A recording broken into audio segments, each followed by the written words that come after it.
เขตที่2เขตเลือกตั้งที่2แขวงพงศลี มีจำนวนผู้สมัคร10ท่าน เลือกเอา7ท่านดังนี้ 1. ท่านพลตรีสมพรมิตรพร กรรมการศูนย์กลางพรรค เลขาคณะพรรคแขวงพงศลี 2. ท่านพลจัตวา สุรินทร์พร คำพจันทร์ รองประธานสหพันธ์นักรบเก่าแห่งชาติลาว 3. ท่านสมจิต หับละกร กรรมการประจำพรรคแขวง รองประธานสภาประชาชนแขวง สมาชิกสภาแห่งชาติชุดที่9 4. ท่านจิตรพร เมฆดารากรรมการพรรคแขวง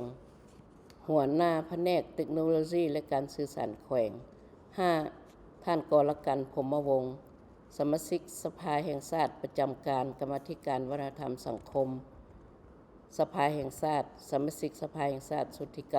9 6. ท่านนางจันมณีดวงผาสุข ประธานคณะกรรมการเศรษฐกิจการเงินและการแผนการและการเงิน สมาชิกสภาแห่งชาติชุดที่9 7. ท่านคำพันธ์ คุณสมบัติ ประธานคณะกรรมการยุติธรรมและป้องกันศาสตร์ป้องกันความสงบ สมาชิกสภา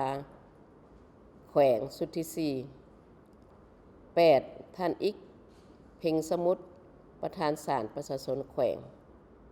9. ท่านนางจันทร์ สมร สุริวรรณ รองประธานสหพันธ์แม่หญิงแขวง 10. ท่านพันโทบุญเพ็ง แสงสุริ รองกองบัญชาการทหารแขวง